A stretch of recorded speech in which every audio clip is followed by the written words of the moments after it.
Hello, and welcome to another of Mindmaxing's podcasts. And I'm glad to be here with a good friend of mine, John Caron, who is the provost at Excelsior College. I've known John for many, many years at actually several different institutions. And I'm here with John to talk about reflections on 2020 and some other thoughts. But we'll start off, John, with welcome. And it's been a heck of a year, and I'm interested to hear your reflections on this past year. Thanks, Lee. It's great to be here on this podcast with you. Boy, 2020, when I look back, what can you say? It was one hell of a year. Glad it's over. But, I think it taught us a lot of things that we could never have imagined or foreseen. For example, like everybody else, we had to move to a more distributed workforce model and a flexible workforce model. And at Excelsior, we were able to do that pretty agilely, if you will. I think we were able to get everybody 100% working remotely in about 6 days, which we're pretty proud of.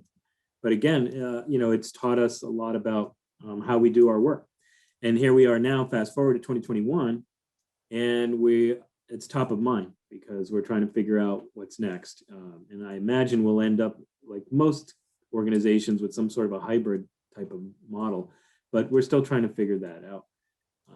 But I think it has given us tremendous opportunities to think about talent acquisition opportunities that we never had before.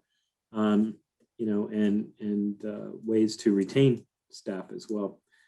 In terms of the learning space, again, there was so much going on as institutions were trying to ramp up to online or their version of online. And Excelsior was fortunate because we are 100% online institution, and we've always been 100% online institution. So the transition for our students and our faculty was virtually non-existent. It was so seamless, which was a great position for us to be in, where I realized the challenges that other schools faced was just enormous. But it still, I think, prompted us to think about online and what's the future of online? What does that mean? And we're having a lot of great conversations right now about creating a holistic experience, Excelsior experience for our students. And that experience cuts across the entire journey for the student. And we're talking about how do you create a sense of connectedness? How do you create an experience either in the learning classroom or outside of the online classroom that's safe and that's engaging? And I think, again, going back to 2020 and the pandemic, the need for connectedness is even greater than it ever was. Yeah, it's funny. I reflect back that we were doing an engagement with you as this broke, and we went from having meetings on campus to needing to do everything on Zoom, and made that adjustment relatively quickly in that regard. But I have been thinking of Excelsior as being very well positioned to address this from a student and faculty standpoint. That student experience, I know it's really important to you. It's really important to your new president, Dave Scable. I know that's an important focus, and you've been working on that the whole time you've been there as a provost. What are some of the things that you've seen in this year, either in terms of a student's openness or faculty's openness to try some different things around the experience? And what are some things that you've seen that are improving or moving in the direction that you'd like? That's a great question. I think our students are open to a different type of experience. Up until recently, I think I would describe the experience we were providing as more transactional, in that students would come to Excelsior, to complete their degree. They would come to us with credits that they had accumulated lots of different places. And they wanted to apply all that learning and get across the finish line. And so in many ways, it was, this is what I need. Can you provide it and help me get to my goal? But I think that what they didn't expect or didn't think about coming into that relationship was the other sort of value adds we can offer that oftentimes they discover at the end when they do get to the finish line. You know, the great quotes at commencement, how this experience transformed their life, how it, you know, connected them to people they never would have met before, and ideas and so forth. And that's the, you know, kind of experience I think we're talking about that we want to promote more for our students. And some of the things we've discovered is that, you know, God, we just get in our own way so much. And you really helped us. Your team helped us identify where those boulders are, where we thought we were doing really well, and our processes and so forth were serving our learners really well. And in fact, they aren't. And in some cases, unfortunately, you know, in this incredibly competitive market space, if another institution is doing a better job and providing a better experience, that's, you know, probably where the student's going to go. Gotcha. So you've had a year of call it adjustment. So yeah, in the short term, next 6 to 12 months, what are some things that Excelsior or you are doing or seeing for higher ed in general that you think will happen in the next 6 to 12 months? One of the things we're doing, which is kind of interesting to me, is we're engaged in conversations with different institutions about partnership opportunities. And they're very different institutions. We're talking to a traditional liberal arts college in the Mid-Atlantic. We're talking to, you know, a major University of California school on the West Coast about creating an on-ramp or a pathway from their non-credit courses and certificates to our degree path programs. And we're talking to a historically Black institution in Maryland. So first of all, there's an openness maybe as a result of this experience we all went through in 2020 to collaborate and to partner rather than compete with each other, and to find opportunities for students to move across different institutions and self-serve in terms of what they need.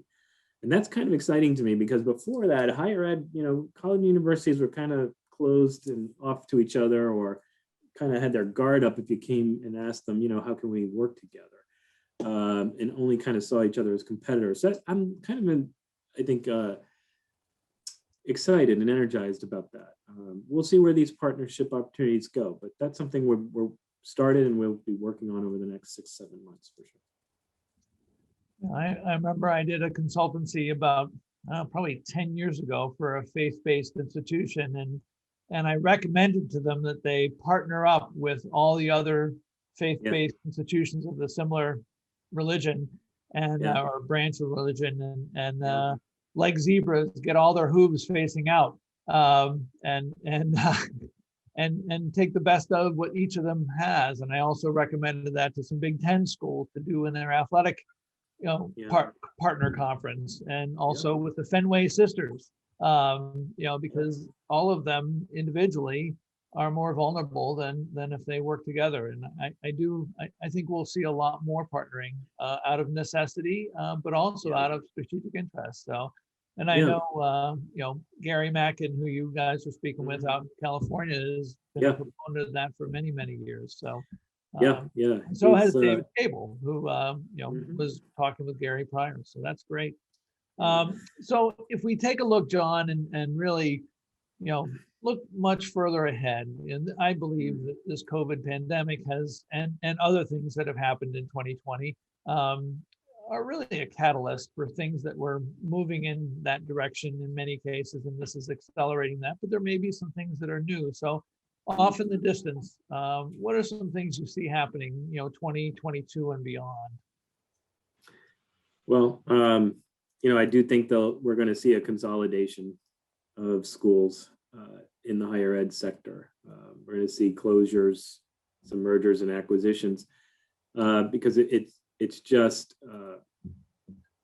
hard to sustain a market for all of these different institutions. And I think the pandemic really hurt some institutions to the point where I'm not sure if they'll be able to recover. So I think we'll see sort of a downsizing or right sizing of institutions. And that I have mixed feelings about that. I mean, I suppose it will help, or it's a natural evolution when a particular industry or sector gets very competitive. But on the other hand, I think one of the unique things about the American higher education system is the diversity of institutions out there, and that there's something for every type of student. So to see some of these really great schools that have provided a really great experience for students go away is going to be, I think, hard to watch, but an inevitable sort of evolution, I think, of where we're going.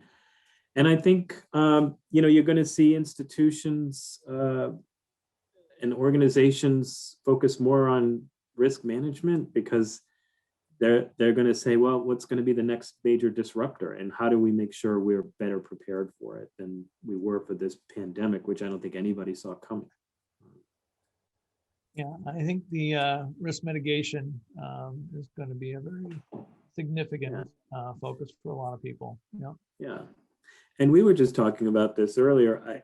I'm not quite sure yet sort of what the scorecard is going to look like on online or remote learning or distance education, whatever word you want to use for it. I think some schools were successful at transitioning and adopting, and others were not, and others, don't want anything to do with it. If anything, it left a bad taste in their mouth, unfortunately, because I think it opens up more opportunities and possibilities for learning and teaching. I think, it's if anything, the next 2 to 3 years, we're in a unique position to reimagine what online can be and should be. And again, I was talking about it earlier, that sense of connection and engagement. We've got to move beyond online courses and engagement, being about discussion boards and occasional emails between instructors and students. There has to be much more engagement and connection and community in the online space. Yeah, I as someone who handles marketing for schools and enrollment for schools, I remember in the early 2000s, people thought every online program was University of Phoenix, and dissuading people of that from a consumer standpoint was hard to do. And I think now, like then, the term online education can mean so many different things. And I do think schools like yourself, who have been, delivering online for decades, versus those who are just propping something up to get through an emergency, they're not the same experiences. And I think we're going to need to re-educate the marketplace for the next several years about the difference between those two types of experiences and the many in that spectrum. Yeah, and I think the other thing that a lot of institutions are going to be doing over the next few years is what I call looking for that next big thing in higher ed that differentiates them. And I'm curious, what do you think about that? I mean, has higher ed done everything it can do, or are there still, opportunities to innovate and come up with things that nobody else is doing, or doing it in a different way? I hear all the time, differentiation. That's what you have to differentiate yourself in this crazy competitive market, or to compete with some of these 800-pound gorillas out there. So, what do you think? As you know, I've been very impressed with, obviously, Excelsior's core differentiator in my mind, which is the ability to aggregate credit, prior learning assessment, and recognize the value that someone comes with to the educational experience. And it's something I don't think schools do a very good job at. So for higher ed as a whole, I think an innovative thing for them to do would be to reach beyond and specifically reach down into high school and into junior high and start working collaboratively with public school teachers who are not able to handle all of the load that they have, especially not able to handle advances in science specifically, where they're working off of the information they had from when they went to college 20 years ago, and that's not relevant in biology anymore. It's not relevant in genetics. It's not relevant in biochemistry and so forth. To really go deeper into high school and middle school around things to do with coding and things to do with cyber that those kids are very interested in, and they already probably know more than most of the teachers in the school, much less the administrators. And so I think thinking about higher ed, and I've talked about this before, higher ed has gotten this greater good pass for, because they exist for the greater good, supposedly, and there's tax benefits and all sorts of stuff that comes from that.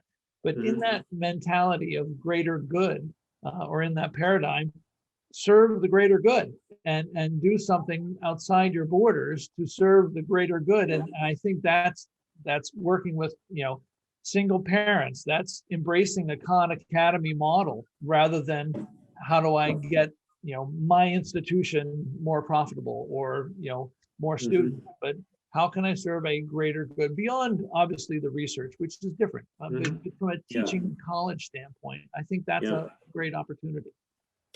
Yeah, no, you mentioned earlier our new president, David Scable. That's been top of mind for him because he's been in conversations with other leaders of institutions in higher ed a lot lately, where the focus is all about jobs, careers, education as a means to an end. Whatever happened to education for the greater good, or for preparing people to be successful in life, not necessarily to get a job and a career. And so he's been asking some really great questions and nudging us to think beyond what we've done for a long time, which is to structure everything we do around helping the student get a job or career.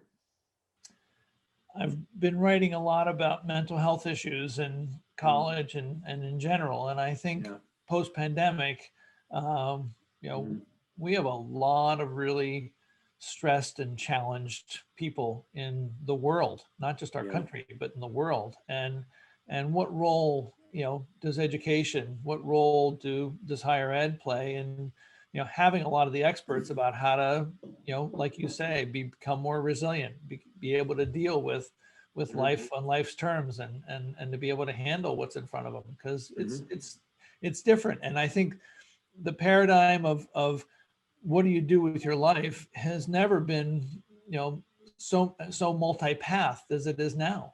Oh my gosh, there were so few choices 100 years ago in terms of what someone would do for a job, and now it really is wide open, and that can be, it's like the Cheesecake Factory menu. It's just overwhelming. I mean, and we know that causes stress in people's lives. And so having too many choices can be very stressful. That's for sure. So, well, John, I want to thank you very much for joining us for a Mindmaxing podcast. And this has been another edition of a Mindmaxing podcast. So thank you, John. Thank you. Great to be here.